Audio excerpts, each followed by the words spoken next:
ભારતના ઇતિહાસમાં પ્રેમને જેટલું મહત્વ આપવામાં આવેલું છે ને એટલું બીજા કોઈને આપવામાં આવેલું નથી. શિવ પાર્વતીથી લઈને રાધા કૃષ્ણથી લઈને અત્યાર સુધી હજારો એવા ઉદાહરણ છે કે જે પ્રેમના છે અને પ્રેમથી જ આ દુનિયા ચાલે છે, આપણે બધાને ખબર છે. પરંતુ જો એ જ પ્રેમ ખોટા રસ્તે જતો રહે તો ના માત્ર બે વ્યક્તિ પરંતુ એની સાથે બાકીના ઘણા બધા લોકોને એ નુકસાન પહોંચાડતું હોય છે. હવે આ જ ઉદ્દેશ્યથી હવે ગુજરાતમાં લગ્ન નોંધણીના જે નિયમો છે ને એને બદલાવી નાખવામાં આવ્યો છે અને હવે જે નિયમો છે એ થોડા અલગ છે, સમજવા પડશે. એટલા માટે થઈને લગ્નના નોંધણીના નિયમો કયા નવા છે એ જાણવા માટે થઈને આજનો અમારો વિડીયો પૂરો જોઈને જજો.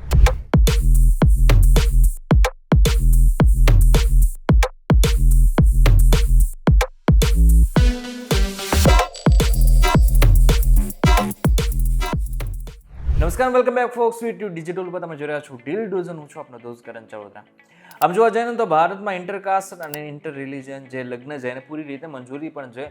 કેટલાક એવા નિયમો છે કે જેમ કે ઉંમર અને આની સાથે સાથે કેટલાક ડોક્યુમેન્ટ છે એને સબમિટ કરવા પડે છે અને આ બાદ તમે આરામથી લગ્ન કરી શકો છો. પરંતુ હવે રાજ્ય સરકાર પાસે જે અધિકારો છે એ છે લગ્નના જે નોંધણી છે એના નિયમો. આ લગ્નના નોંધણીના નિયમો ખૂબ જ મહત્વના સાબિત થાય છે. આજકાલ જેવી રીતના લવ જેહાદના કિસ્સાઓ બની રહ્યા છે એ એક ચિંતાનો વિષય બનતો જઈ રહ્યો છે.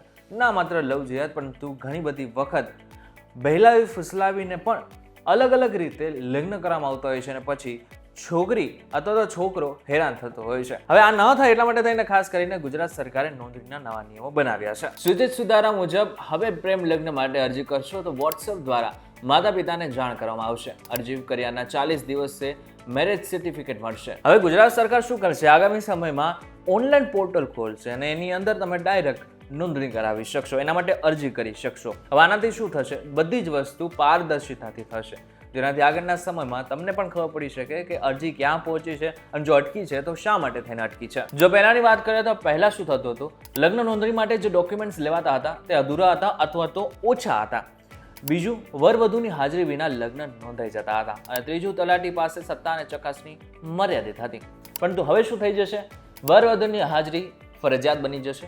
નવી પદ્ધતિમાં દસ્તાવેજોની ચકાસણી કરાશે, મંજૂરીની સત્તાઓ તલાટીના ઉપરી અધિકારીને સોંપાશે. નોટરી કરનારને તમામ લોકોની હાજરીમાં નોટરી કરવી પડશે. જો હાજરી વિના સિક્કો મારશે તો એના ઉપર કડક પગલાં લેવામાં આવશે. તલાટી અરજી ચેક કરી ઉપરી અધિકારીને મોકલશે. ઉપરી અધિકારી લગ્ન નોંધણી કરશે અને જે દિવસે અરજી કરશે એ જ દિવસે દીકરીના પેરેન્ટ્સને જાણ પણ કરવામાં આવશે. પરંતુ આ તો નિયમની વાત થઈ, પરંતુ હવે જે ડોક્યુમેન્ટ છે ને એ મહત્વના સાબિત થાય છે. એટલા માટે થઈને ડોક્યુમેન્ટ્સ ઉપર ખાસ ધ્યાન આપજો કે આગળના સમયમાં જો તમારે આવી રીતના નોંધણી કરાવવાની છે તો કયા કયા ડોક્યુમેન્ટ્સ તમારે માટે જરૂરી છે. સૌથી પહેલું વર અને વધુના સાક્ષીઓના આધાર કાર્ડ, વરવધુએ જન્મનું પ્રમાણપત્ર કે શાળા છોડ્યાનું પ્રમાણપત્ર, લગ્ન કંકોત્રી કે આમંત્રણ પત્રિકા, વરવધુના અલગ અલગ રીતે 2 પાસપોર્ટ સાઇઝના ફોટા, વરવધુનો લગ્ન વિધિ દર્શાવતો લગ્ન સમયનો ફોટોગ્રાફ, સાક્ષીઓના તાજેતરના 2 પાસપોર્ટ સાઇઝના ફોટા. અરજી સાથે વરવધુએ તેમના માતા પિતાને આ લગ્ન બાબતે જાણ કરેલ છે કે કેમ તે અંગેનું ડિક્લેરેશન. વરવધુએ માતા પિતાના જે દસ્તાવેજ છે એ પણ રજૂ કરવાના હોય છે. માતા પિતાનું આધાર કાર્ડ, પિતાનું નામ, પિતાનો મોબાઈલ નંબર, માતાનું પૂરું નામ, માતાનો મોબાઈલ નંબર અને તેઓ ક્યાં રહે છે એમનું એડ્રેસ. હવે આ હતા નિયમો અને આની સાથે સાથે કયા કયા ડોક્યુમેન્ટ્સ તમારા માટે જરૂરી છે.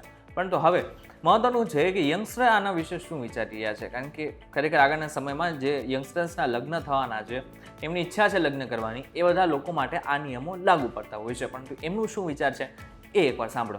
ખરાબ વસ્તુ જ કહેવાય, ભાગીને લગ્ન કરે, મમ્મી પપ્પાની પરવાનગી વગર કરે એ ના ચાલે. આમ તો થવું પડે કડક. ભાગીને લગ્ન ના કરવા જોઈએ. પહેલી વાત તો આપણાને આટલા મમ્મી પપ્પાએ આટલા વર્ષો 25 વર્ષ મા બાપ આપણને મોટા કરે, પૈસા બગાડે અને આપણે એમને ધોકો દઈને જઈએ, એ વસ્તુ બહુ ખરાબ છે મારા પ્રમાણે. તો જે છોકરી ભાગીને જાય છે એના ઘણા બધા રીઝન્સ હોય છે આઈ થિંક, બટ એને એના મમ્મી પપ્પાનું બી વિચારવું જોઈએ. માનીએ કે એ છોકરા માટે એ ભાગી છે, બટ મમ્મી પપ્પા તો પહેલાં હોય ને, જેને આપણને આટલા 9 મહિના પેટમાં રાખ્યો, પપ્પાએ આટલું ભણાયું, એને તો આપણે ધોકો ના જ દઈ શકીએ. સો હા, મારા ખ્યાલથી પેરેન્ટ્સની પરમિશન લેવી જોઈએ. એન્ડ પેરેન્ટ્સ મતલબ બધું હા ના પહેલાં એ એમને પહેલાં તમને કહેશે ના પાડશે, બટ પાછળ તમને બધું એ છોકરોનું બેકગ્રાઉન્ડ જોશે, એનું કેરેક્ટર જોશે, બધું જોશે, પછી એમને બી થોડુંક લેટ ગો કરવું જોઈએ અને આપણે બી સમજવું જોઈએ કે લાઈક એ ના પાડતા હશે તો કંઈક રીઝન હશે. સો આઈ બિલીવ કે એમની પરમિશન લેવી જોઈએ, એના વગર તો ના કરવા જોઈએ. હા એક્ઝેક્ટલી, એમને ચિંતા હોય છે, એમને ખબર છે લોકો આ દુનિયામાં કેવા હોય છે, એમને વધારે દુનિયા જોઈ છે આપણા કરતાં. સો દેટ્સ વાય. મારા ખ્યાલથી આ નિર્ણય સારું છે, કારણ કે તમને કોઈથી પ્રેમ હોય તો બી તમે જેટલો બી સંઘર્ષ કરી શકો તમારે કરવો જોઈએ, પણ મા બાપને છોડવા ના જોઈએ. હા, આનાથી એ લોકોને ફાયદો જરૂર થશે. એટલે ઘણી વખત મા બાપ બી ખોટા હોય છે, પણ તો પણ તમારે મા બાપને છોડવા તો ના જોઈએ, કારણ કે તમારી નાનપણથી દેખરેખ કરી હોય અને મા બાપે જે વિચાર્યું હોય એના પર તમારે ધ્યાન આપવું જોઈએ. કોઈ એક વ્યક્તિના અભાવમાં આવીને તમારે આઈ થિંક હું આ નિયમને એવી રીતે પરસીવ કરીશ કે જે સરકારનો જે નિયમ છે ખૂબ જ સારો નિયમ છે, સાચો નિયમ છે.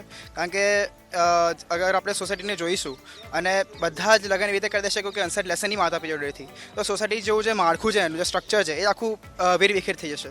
સો આઈ થિંક દેટ આ નિયમ બહુ સાચો છે અને કન્સેન્ટ ખૂબ જ ઇમ્પોર્ટન્ટ છે પરિવારનું, કારણ કે એક લગ્ન બે માણસો નથી કરતા, બે પરિવારો કરે છે.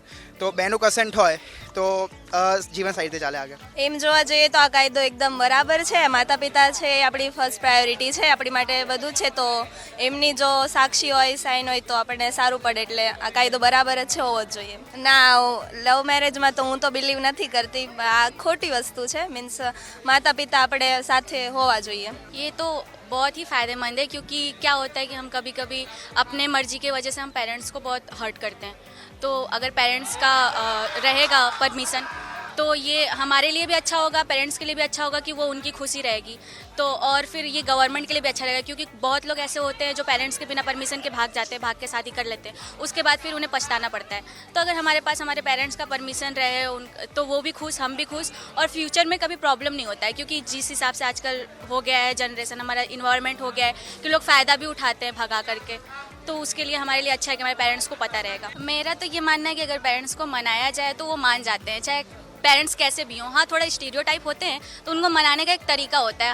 हम यंगस्टर्स में क्या होता है कि हम डर जाते हैं पेरेंट्स को मनाने से. हमें ऐसा लगता है कि पेरेंट्स मानेंगे ही नहीं. हमें एक बार कोशिश तो करनी चाहिए. वो मान जाते हैं, पेरेंट्स बहुत अच्छे होते हैं, वो मान ही जाते हैं चाहे कितने भी स्टीरियोटाइप हों. तो एक बार कोशिश करनी चाहिए मेरे हिसाब से. સ્ટ્રોંગલી ડિસએગ્રી છું આ વાત. તો ફર્સ્ટ પ્રાયોરિટી તો પેરેન્ટ્સ જ હોવા જોઈએ. પહેલાં તો બંને પક્ષે બંને પાર્ટીએ પહેલાં પેરેન્ટ્સને મનાવવો જોઈએ, પણ બધા પેરેન્ટ તો સરખા ન હોય. કોઈક તો રિજિડ પ્રકારના એ સોચ રાખતા હોય, એના વિચારો એવા હોય કે ઘરે મનાવવા ગયા તો ન માને. તો બંને એવા મેચ્યોર ઇનફ છે કે પોતાના ડિસિઝન સાથે બંને છોકરા છોકરી રાખી શકે છે પોતાનો ડિસિઝન. ફ્રીડમ ઓફ સ્પીચ છે, ફ્રીડમ ઓફ એક્સપ્રેશન છે. તો એવું કંઈ જરૂરી નથી કે કોર્ટમાં એના પેરેન્ટ્સ સાઇન કરે તો તેનું મેરેજ માન્ય ગણાય. બંને એવા મેચ્યોર ઇનફ છે કે પોતાનો ડિસિઝન લઈ શકે, પોતાની લાઈફ પાર્ટનર આમ ચોઈસ કરી શકે. પણ પહેલું સ્ટેપ એ જોવું જોઈએ કે પોતાના પેરેન્ટ્સને મનાવે. જે ન માને, એના પેરેન્ટ્સ રિજિડ પ્રકારની સોચ રાખતા હોય તો આગળ જે એને કરવો ઠીક લાગે એ કરી શકે છે. હવે તમે યંગસ્ટર્સને સાંભળી લીધા હોય તો પાટીદાર અગ્રણી પરસોત્તમ પીપળિયાને પણ સાંભળી લો એકવાર. વિધાનસભાને કાયદો બનાવવાનો અધિકાર છે. કાયદામાં કે કાયદા હેઠળ એમને મળેલી સત્તાઓ અન્વયે જે કાંઈ નિયમો બનાવે તે સરકારનો અધિકાર છે. પરંતુ તે નિયમો માત્ર ને માત્ર બંધારણના પરિપ્રેક્ષમાં હોવો જોઈએ. જો તે નિયમો બંધારણના પરિપ્રેક્ષમાં ન હોય તો કોઈ પણ યાચિકા કરતાં અરજ કરશે તો એ નિયમો રદબાતલ ઠરાશે. એટલે નિયમો કરતાં પહેલાં સરકારે આ બાબતે પૂરતું ધ્યાન રાખ્યું હોય છે એવું માનવાને કારણ છે. નિયમોમાં શું છે, કયા કયા નિયમો કરવામાં આવ્યા છે એની લાંબી ડિટેલ મારી પાસે નથી, પરંતુ માધ્યમો દ્વારા જાણવા મળેલ છે કે કોઈ પણ વ્યક્તિએ લગ્ન નોંધણી કરાવતી વખતે એમના મા બાપની મંજૂરી લેવી આવશ્યક છે. તો મારી દૃષ્ટિએ પુખ્ત વયની કોઈ પણ વ્યક્તિ છે એ પોતાનો નિર્ણય લેવા માટે કોમ્પિટન્ટ હોય છે, સક્ષમ હોય છે, અને તેમના નિર્ણય ઉપર કોઈ રોકી શકે નહીં. એટલે આ જે કાંઈ નિયમો એવા હશે કે મા બાપની મંજૂરી ફરજિયાત લેવાની થશે તો મારી દૃષ્ટિએ ગેરબંધારણીય ઠરશે અને કોર્ટ છે એ નિયમોને રદ કરી શકે છે. સાહેબ આની અસર શું જોવા મળશે? કારણ કે અત્યારના યંગસ્ટર છે લગ્ન તો કરે છે, લિવ ઇન રિલેશનમાં રહેતા હોય છે. ખરેખર આની અસર સમાજ ઉપર કઈ રીતની જોવા મળશે? આપ જાણો છો, જ્યારે કોઈ પણ કાયદાથી વંચિત રાખવામાં આવે ત્યારે તેઓના અન્ય ઉપાયો શોધતા હોય છે. એટલે અનએથિકલ રીતે સાથે રહીએ કે અન્ય કોઈ પણ પ્રકારે જેમ આપણે કીધું એમ લિવ એન્ડ રિલેશનશીપ એવા બાના હેઠળ એ પોતે આગળ વધશે. જ્યારે યુવકો અને યુવતીઓ સક્ષમ હોય ત્યારે મારી દૃષ્ટિએ આ કરવું જોઈએ નહીં. કારણ કે આ બધું નીચલા વર્ગ માટે હોય છે. ઉપલા વર્ગમાં ડૉક્ટર, એન્જિનિયર કે એડવોકેટ એ બધાય આંતરજ્ઞાતીય લગ્ન કરે જ છે, એમને કોઈ રોકતું નથી. પરંતુ આ બધો ઓફો નીચલા વર્ગ માટે શા માટે થાય છે?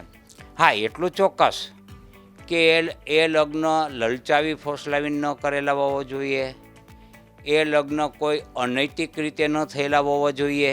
જો આવા પુરાવાઓ હોય તો એવો કાયદો લાવે કે આવા પુરાવા મળી આવીએ, આ લગ્નને રોકવા જોઈએ એવો કાયદો આવે તો ઓકે છે. પણ ફરજિયાત મંજૂરી લેવી એ મારી દૃષ્ટિએ કદાચ એ ગેરબંધારણીય ગણાય એવું મારું માનવું છે. સાહેબ છેલ્લો સવાલ, સૌથી વધારે આ પ્રેમ લગ્નના અને જે પ્રકારના કિસ્સાઓ સામે આવતા હતા, લવ જેહાદના કિસ્સાઓ સામે આવતા હતા, પાટીદાર સમાજ જ આ લગ્નનો જે કાયદો છે તેમાં સુધારાની માંગણી કરી રહ્યો. ખરેખર આમાં શું લાગી રહ્યું છે? તમે પણ પાટીદાર અગ્રણી છો. ના, પાટીદાર સમાજે સુધારાની માંગણી કરી છે, બાકી બધા ઈચ્છતા હતા એવું નથી. કોઈ સમાજ આની વિરુદ્ધ છે એવું પણ નથી. કોઈ સમાજે આનો વિરોધી સૂર અપનાવ્યો હોય એવું પણ નથી કે આ રીતે લગ્ન પાટીદાર સમાજ કહે છે એની સામે અમારો સખત વિરોધ છે એવું પણ નથી. એટલે એની મૌન સંમતિ છે. એટલે એ પ્રશ્ન અહીંયા રહેતો નથી. ત્યારે આગળના સમયમાં જો વિવાદ થશે તો કંઈક નવું પણ થઈ શકે છે. ત્યારે આ બાબતને લઈને તમારું શું કહેવું છે અમને જરાક કોમેન્ટ કરીને ચોક્કસથી કહેજો. વિડીયો થકી જો તમને કોઈ ઇન્ફોર્મેશન મળી તો વિડીયો લાઈક અને શેર જરૂરથી કરજો તથા આ જ ઇન્ફોર્મેટિવ વિડીયોઝ માટે વીટીવી ડિજિટલ સાથે જોડાયેલા રહેજો.